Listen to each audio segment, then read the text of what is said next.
Life of David Livingston, Part 33. During his researches in that region, so pregnant in discoveries, Livingston came to the lake lying northeast of Kazembe, which the natives called Laemba, from the country of that name, which bordered it on the east and the south. In tracing the lake north, he found it to be none other than the Tanganyika, or the southeastern extremity of it, which looks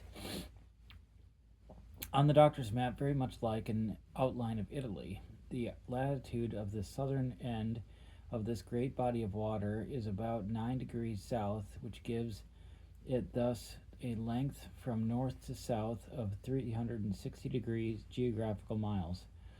From the southern extremity of the Tanganyika, he crossed Marungu and came in sight of Lake Morero, tracing this lake, which is about 60 miles in length, to its southern head. He found a river called the Lupala. Entering it from that direction, following Lupala south, he found it issue from the large lake of Bangawelelo, which is as large in superficial area as Tanganyika. In exploring for the waters which emptied into the lake, he found by far the most important of these feeders was the Chambezi, so that he thus traced the Chambezi from its source to Lake Bangweolo and issue from its northern head under the name of Lapula, and found it enter Lake Muero. Again, he returned to Kambitsi and well satisfied that the river running north through the 3 degrees of latitude could not be the river running south under the name of the Zambezi, though there might be a remarkable resemblance in their names. At Kambezi, or Kazembe, he found an old white-bearded half-caste named Mohammed bin Salih, who was kept as a kind of prisoner at large by the king of certain suspicious circumstances attending his advent and stay in the country. Through Livingston's influence, Mohammed bin Salih obtained his release. On the road to Ujiji, he had bitter cause to regret having exerted himself in the half-caste's behalf. He turned out to be the most ungrateful wretch, who poisoned the minds of the doctor's few fellows and ingratiated himself in their favor by selling the favors of his concubines to them, thus reducing them to a kind of bondage under him. From the day he had the vile old man in his company, manifold and bitter misfortunes followed the doctor up to his arrival at Ujiji, March 6, 1869. From the date of his arrival until the end of June, he remained in Ujiji, whence he dated those letters, though the outside world still doubted his being alive, satisfied the minds of the Royal Geographical people and his intimate friends that he was alive, satisfied the minds of the Royal Geographical people and his intimate friends that he was alive, and Musa's tale, an ingenious but false fabrication of a cowardly deserter. It was during this time that the thought occurred to him of sailing around the Lake Tanganyika, but the Arabs and natives were so bent upon fleecing him about.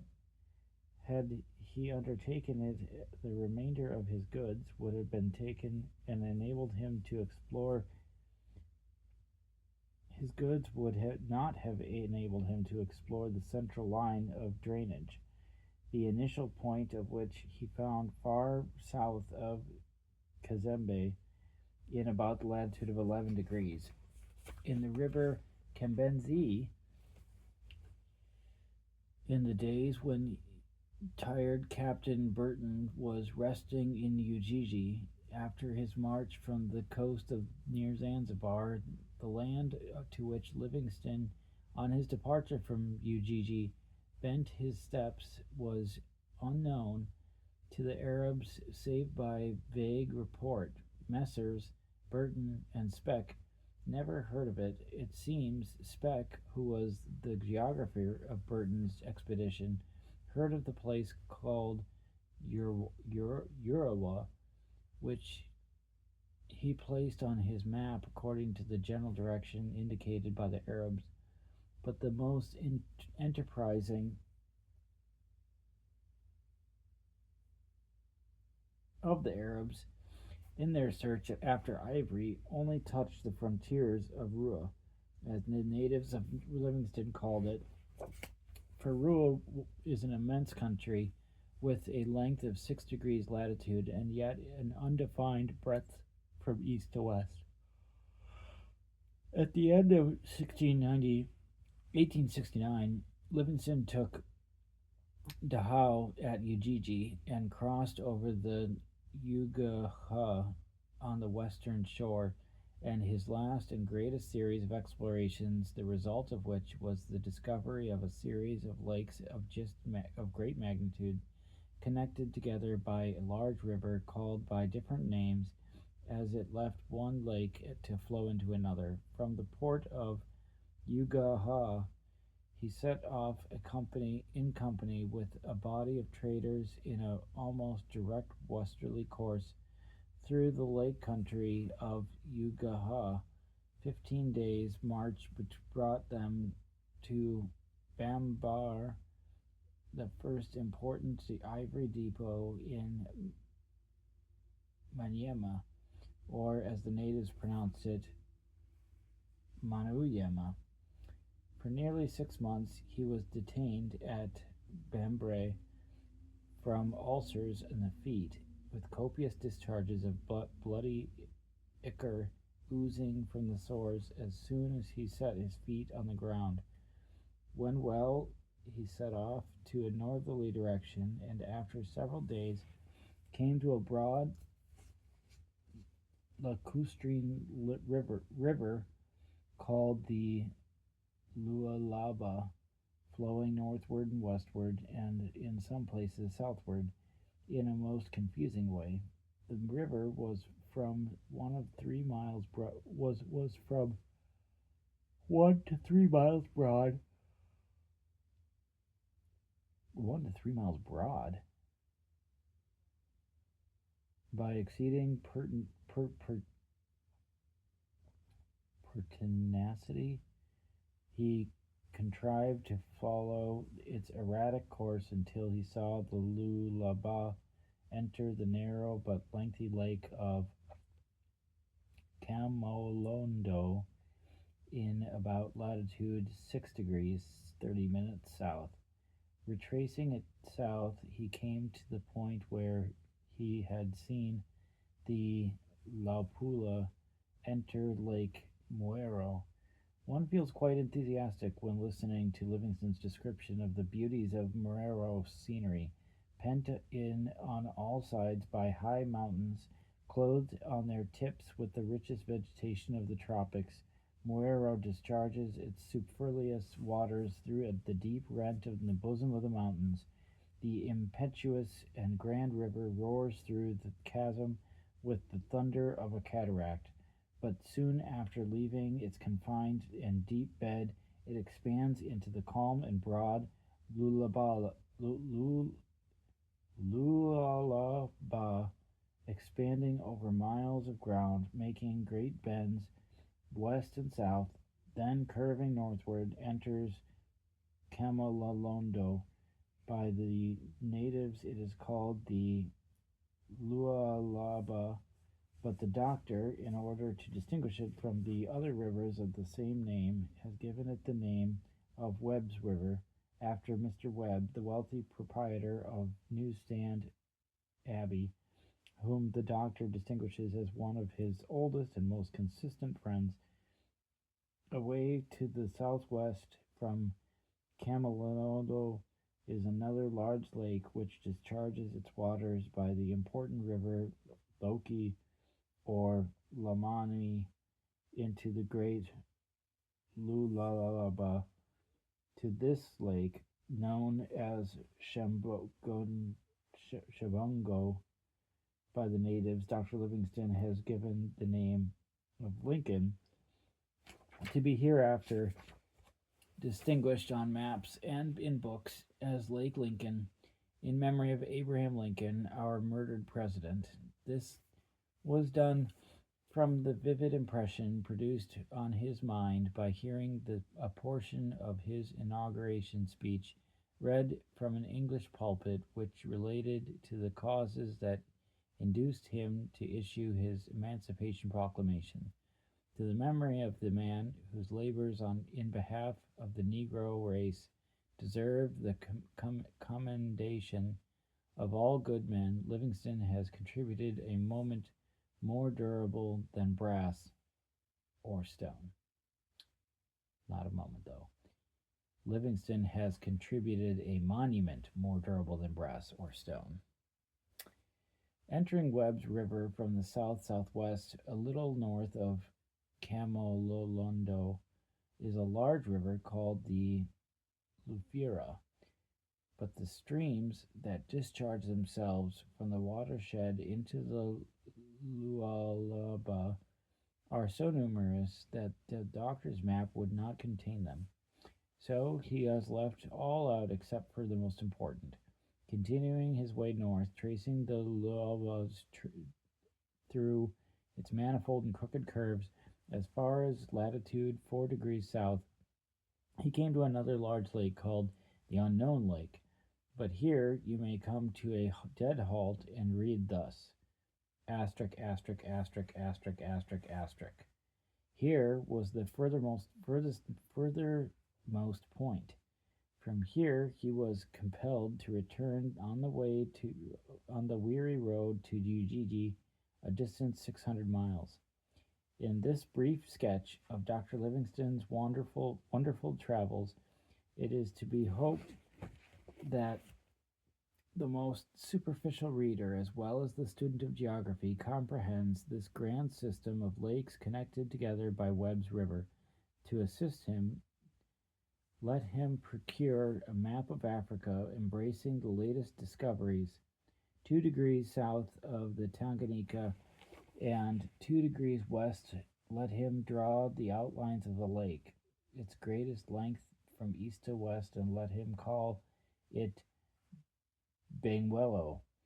On 1 degree or thereabout to the northwest, let him sketch out outlines of another smaller lake and call it Morero.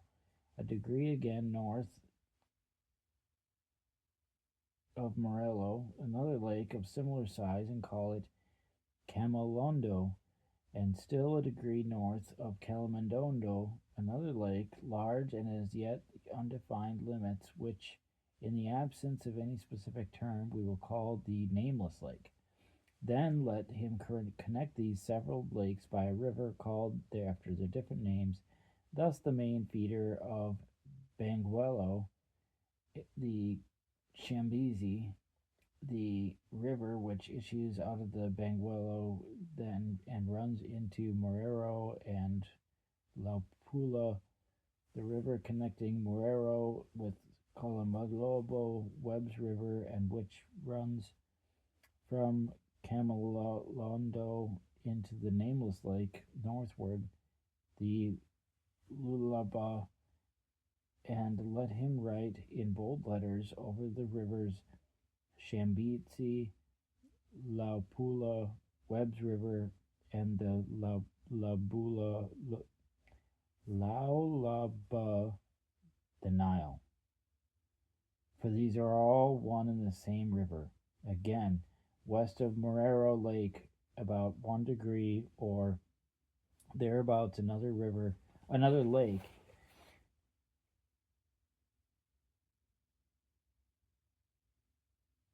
may be placed on this map with a river running diagonally across to meet the Lualaba north of Lake Camalondo. This new lake is Lake Lincoln, and the river is the Lomami River, the confluence of which with the Lualaba is between Camololundo and the Nameless Lake. Taken all together, the reader may be said to have a very fair idea of what Dr. Livingston has been doing these long years, and what additions he has made to the study of African geography. That this river, distinguished under several titles, flowing from one lake to another in the northerly direction, with all its great crooked bends and sinuosities, is the Nile, the true Nile. The doctor has not the least doubt. For a long time he did doubt, because of its deep bends and curves west and southwest, even, but having traced it from its headwaters, the Chambezi, through 7 degrees of latitude, that is, from latitude 11 south to a little north of latitude 4 degrees south, he has been compelled to come to the conclusion that it can be no other river than the Nile. He has thought it was the Congo, but he has discovered that the sources of the Congo to be the Katsai and the Kwango, two rivers which rise on the western side of the Nile watershed in about the latitude of Bangawelolo. And he was told of another river called the Lubilash, which rose from the north and ran west, but the Lubila, the doctor thinks, cannot be the Congo from its great size and body, and from its steady and continual flow northward through a broad and extensive valley bounded by enormous mountains, westerly and easterly. The altitude of the most northerly point of which the doctor traced the wonderful river was a little over 2,000 feet. Though Baker makes out his lake to be 2,700 feet above the sea, yet the Bahar Ghazal, through which Pathernak's branch of the White Nile issues into the Nile, it is only a little over 2,000 feet, in which case there is possibly that the Lualaba may be none other than Pathernak's branch. It is well known that the trading stations for ivory have been established for about 500 miles up Pathernak's branch. We must remember that this fact when told that Gondadokoro in latitude 4 degrees north is 2,000 feet above sea. The latitude 4 degrees south, where the doctor was halted, is only a little over 2,000 feet above the sea. That two rivers said to be 2,000 feet above the sea, separated from each other by 8 degrees of latitude, are the same stream away, among some men be regarded as a startling statement. But we must restrain mere expressions of surprise and take into consideration that this mighty and broad Lualaba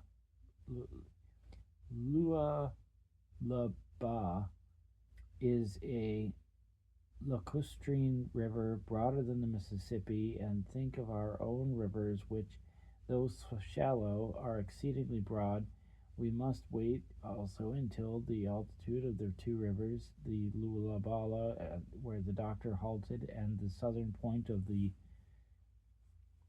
Bahar Ghazal, where Patrick has been, where Pathernak has been, are known with perfect accuracy. Webb's River, or the Lualaba from Banguelolo, is a lacustrine river expanding from 1 to 3 miles in breadth. 1 to 3 miles in breadth. At intervals, it forms extensive lakes, then contracting into a broad river, it again forms a lake, and so on. And so, the latitude 4 degrees north and beyond this point, the doctor heard of a large lake again north. Now, for the sake of argument, suppose we give this nameless lake a length of 4 degrees latitude, and it may be one discovered by Paagaia, the Italian traveler, from which Pethernek's branch of the White Nile issues out through reeds, marshes, and the Bar Ghazal into the White Nile south of Gondonokoro, by this method we can suppose the rivers one, for the lakes extending over so many degrees of latitude would obviate the necessity of explaining the differences of latitude that must naturally exist between the points of river 8 degrees of latitude apart. Also, that Livingston's instruments for observation and taking altitude may have been in error, and this is very likely to have been the case, subjected as they have been to rough handling during nearly 6 years of travel. It was kind of complicated, but obviously he thinks he found the Nile.